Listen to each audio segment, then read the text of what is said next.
cooked ground beef. I'm really curious how that will turn out. Cooked again for 75 minutes. Here I mixed it with the 3 hard-boiled eggs.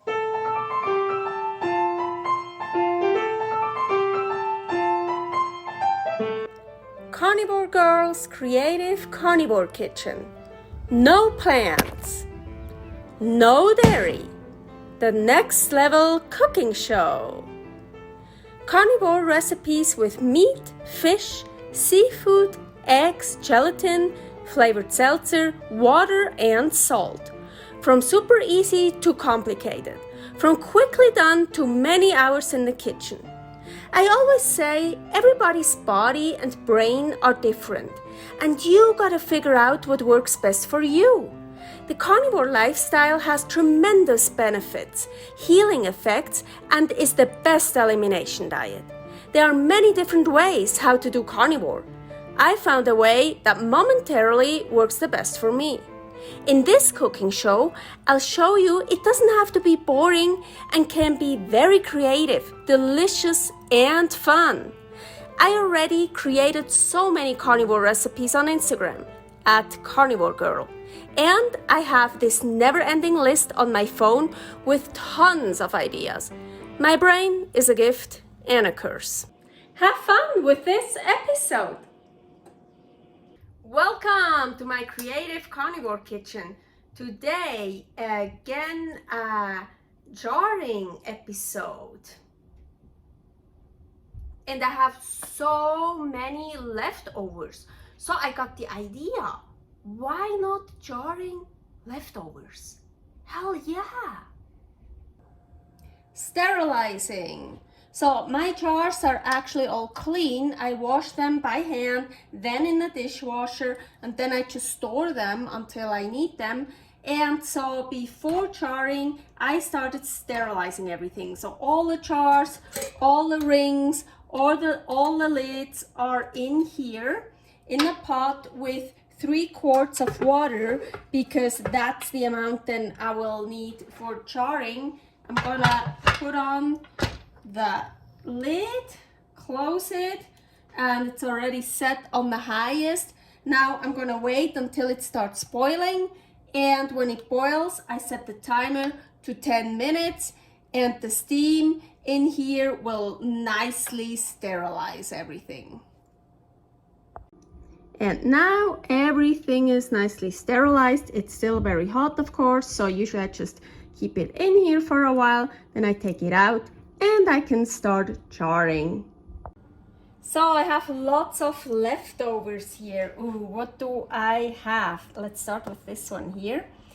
This is, I made a whole duck. So in here is the neck and bones. I kind of tried to make pieces that will fit in this jar here. Pint wide mouth. But let's see. And then here I have still some duck meat that I cut.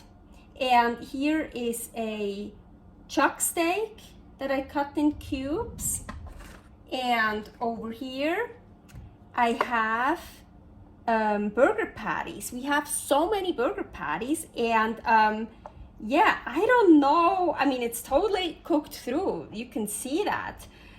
But I thought, hey, we have so many and it's an episode jarring leftovers.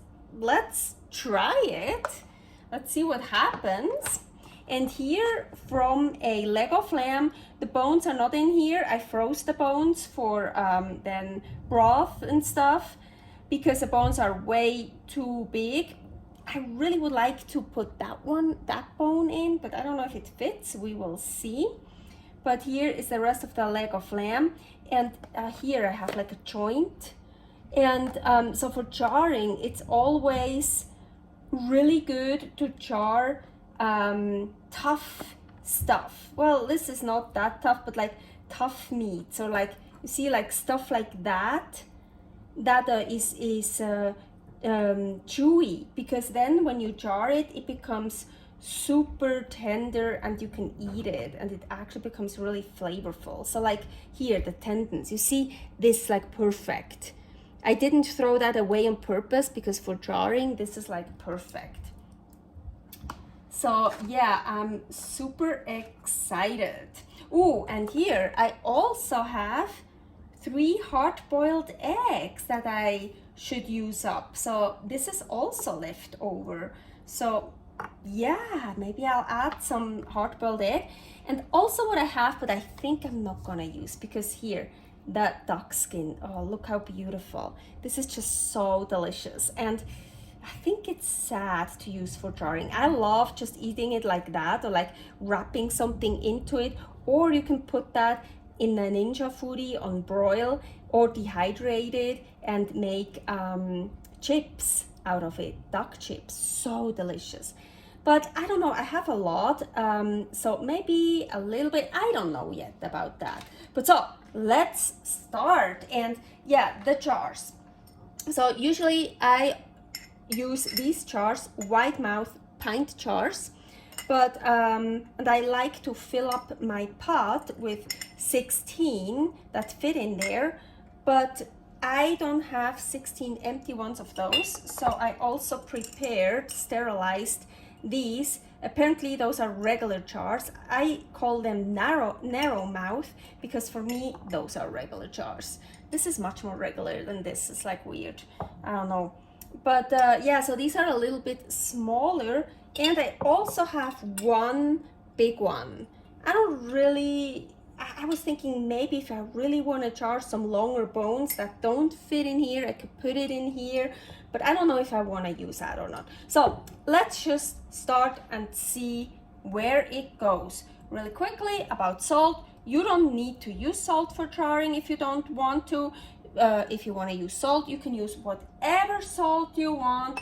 It has to be pure, like here Himalayan pink salt or sea salt, whatever salt you want. So it doesn't have to be canning, pickling salt if you don't want to. It just has to be pure, no anti-caking agent in it.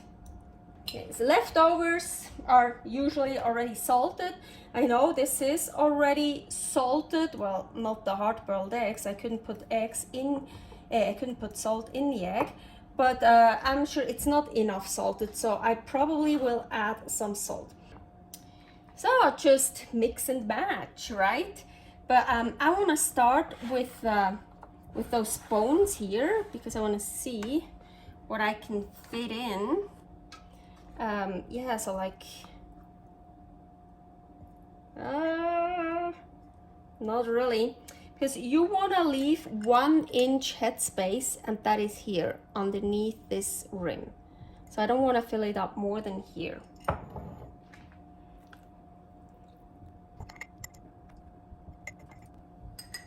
So I think, as I remember, I've done that before, that you see it comes a little bit higher than that 1 inch with the bone. And I think I've done that before and it worked. So I might try it again. Ooh, look, I found a thigh with still lots of meat. Ooh, I want that. So it's also great when I make meat. I like meat rare or raw, actually the best. So you see the lamb is still here, there are also raw pieces. The duck too, you see this is also here from the duck, totally raw, so it's perfect. So these I decided I'm not gonna jar. I'm gonna put them in the freezer and use that for broth or something. But so in here I have a thigh and bones, and I just filled it up with duck meat. And here's the neck and bones, and I filled it up with duck meat. So I used up all the duck meat. So here I have all kinds of duck bones, and I filled it up with lamb meat. And here I have this lamb bone. It fit in here. Again, it's a bit too high. It actually shouldn't be above the rim, I know, but let's just try. Otherwise, I know what I'll be eating tomorrow. And filled it up with lamb meat. And This is like really good, especially when I have like, I filled up the boats. Oh yeah, you see here still more space, so I like pushed it down into those spaces. Oh yeah.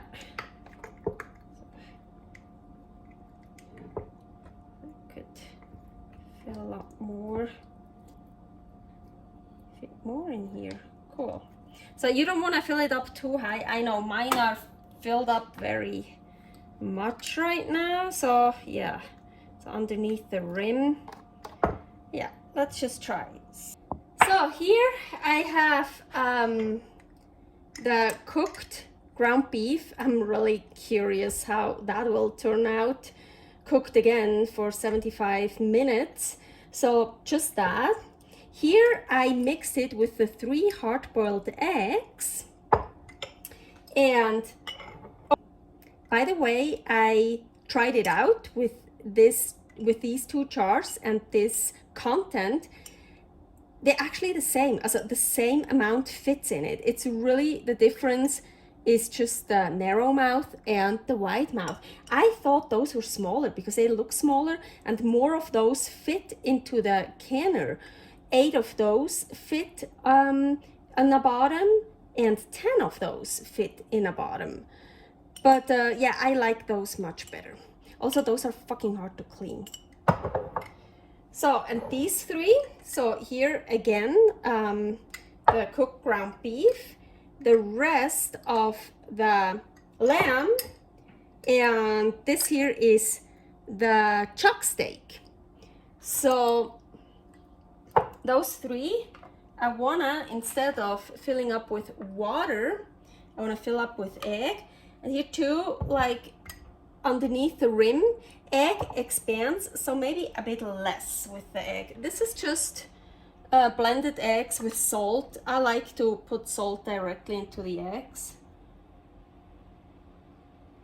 And I love egg and meat mixed and jarred. It's so delicious.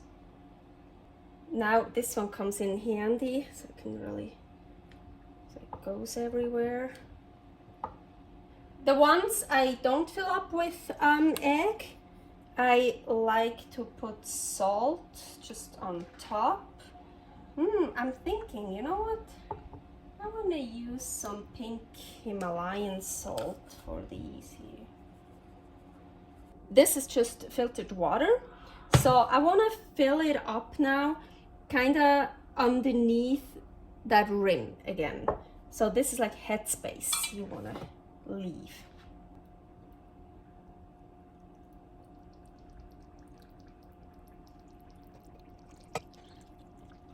I'm like waiting a bit for it to go down the water, and then this is really good for this again. Oh look, it's all gone.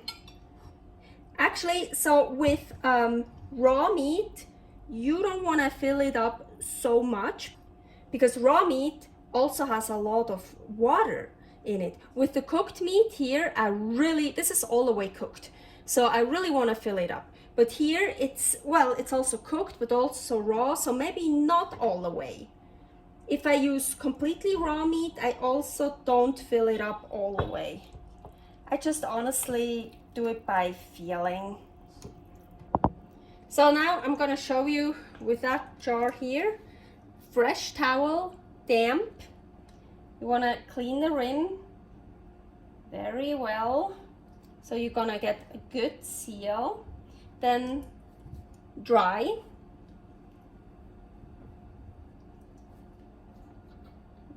New lid.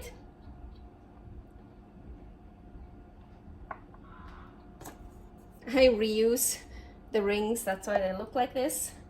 2 fingers, just very gently, a little bit like this. Still very loose. Ready for the canner. So I filled up the canner and now I can start canning. So you see, this is the only one narrow mouth I used. So this is a little bit higher than the others. So I can't put this also on the lower part because then I don't have an even surface here anymore. So I had to put that on top. the canner is ready. Here my lid. I'm gonna check it. Gonna check this. Yes, that works fine. Here the vent. Can I see through? Yes, I can see through it. That one is good too. So here is a V, or they call it an arrow, V to V. Here's one too. Close it up. I already turned it on, highest heat. Now I'm gonna wait until a steady stream is coming out from the vent. First it's just like but once it's really steady, I'm gonna turn on my clock for 10 minutes, my timer. So the 10 minutes are over. You see that steady stream. So all I'm gonna do now is I'm gonna put on the weight. And now I'm gonna wait until it hits my number. Here is a chart. What number you use, it depends what altitude you live in. So for me it's 13 pounds. So maybe at around 10 pounds I start decreasing the heat, and as soon as it hits 13 pounds, I will set the timer to 1 hour and 15 minutes. And then I have to make sure it always stays above 13 pounds. I like to have mine between 13 and a half and 14 pounds. And then I'll just kind of play with this a little bit more, a bit less. So it just always stays above the 13 pounds. If it goes below my number, I have to, well, first get it back to the number again, and then start all over with the timer 1 hour 15 minutes. Also, you can see that one popped up. That means the steam is building up here. It's all the pressure built up in here. So after 75 minutes, having the gauge always at least 13 pounds, I turned off the stove and I slowly, carefully put that away from the hot stove. So I just left it here and I waited until the gauge is at 0. And this one here, you remember that one that popped up, that went down now all by itself. So, and now all I'm gonna do is taking off the weight, and now I'm gonna wait 10 minutes. And after those 10 minutes, I'm gonna open up the lid, and careful, because still a lot of hot steam will come out. So I will just open it like this. And then I'm gonna wait another 10 minutes. And then finally, I will take the jars out with this here, put it on my cutting board over here, and just leave it here overnight and deal with the rest tomorrow, the next day. So I took the rings off. I cleaned all the jars very well. And then I did the seal test. As you can see, 2 didn't make it. So here, let's hope that one is good. I'm gonna only hold on to the lid, just the lid.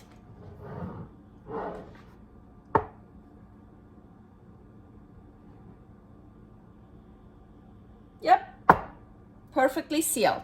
I do the seal test only once right now, and then one more time before I open it. But don't do the seal test again and again and again and again.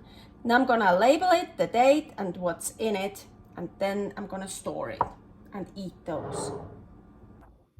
The easiest way to store the jars is just to put them back into those mason jar cartons. And as you can see, I already reinforced some of them. And they say you can store up to 3 on top of each other, but I don't feel comfortable like that. I always just store 2 on top of each other. That's totally fine. You should never store the jars right directly on top of each other, but like this it's totally fine. The weight is distributed throughout all the jars. I like to open the jar with actually a little fork instead of a spoon, and I find here where it's the closest the rim and the lid. So here.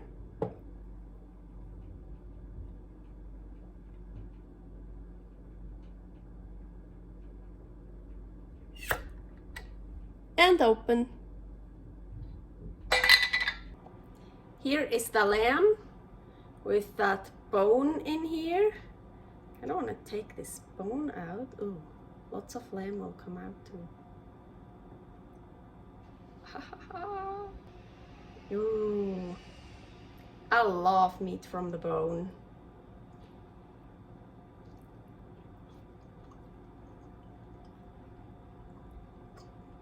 I prefer lamb raw or rare, but it's good. I think this is the one with the cooked ground beef, and I filled it up with egg. So I'm actually super curious, the ground beef, because it was already totally cooked, if it's like super gross. Yeah, I'm pretty sure that's it.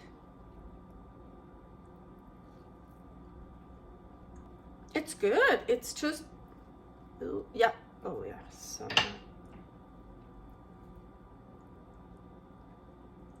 yeah, it's just ground beef and egg. And I know with the jars, when you get further down, here it's gonna be more moist.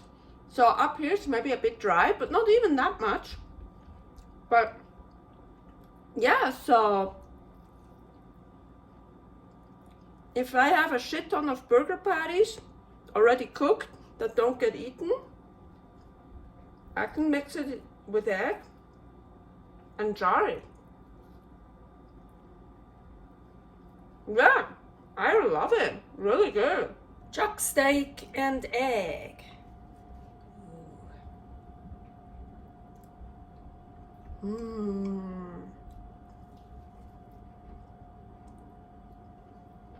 Servus. Thanks for watching. If you try out this recipe, please tag me and let me know how you like it. Subscribe, share, like, comment, follow me on Instagram @karnivorgirl. See you next week in my next episode of Carnivore Girl's Creative Carnivore Kitchen. No plants, no dairy, the next level cooking show.